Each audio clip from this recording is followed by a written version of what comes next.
If this story is already hitting somewhere real for you, somewhere in your chest, I want you to subscribe before we go any further.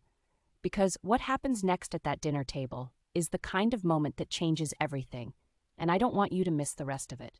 Hit subscribe, and let's keep going.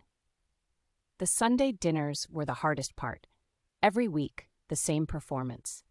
My mother at the head of the table in her best jewelry, my father with his scotch and his assessments, Vivian glowing under their approval, and me at the far end, positioned between elderly relatives who couldn't hear well and children too young for adult conversation.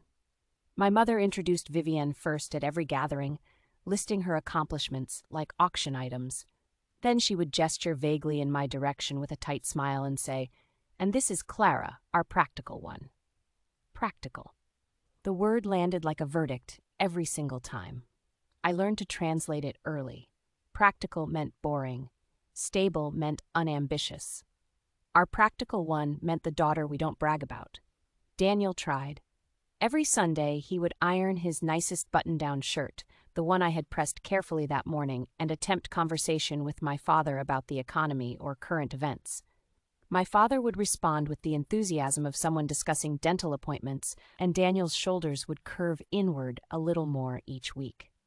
He was a high school history teacher who genuinely loved his students, who stayed late on Fridays to help kids who were struggling, who made terrible jokes about the Constitutional Convention and meant every single one of them. In my parents' value system, that made him easy to dismiss. Still shaping young minds, my father would say with exactly the tone you use when you mean noble but pointless,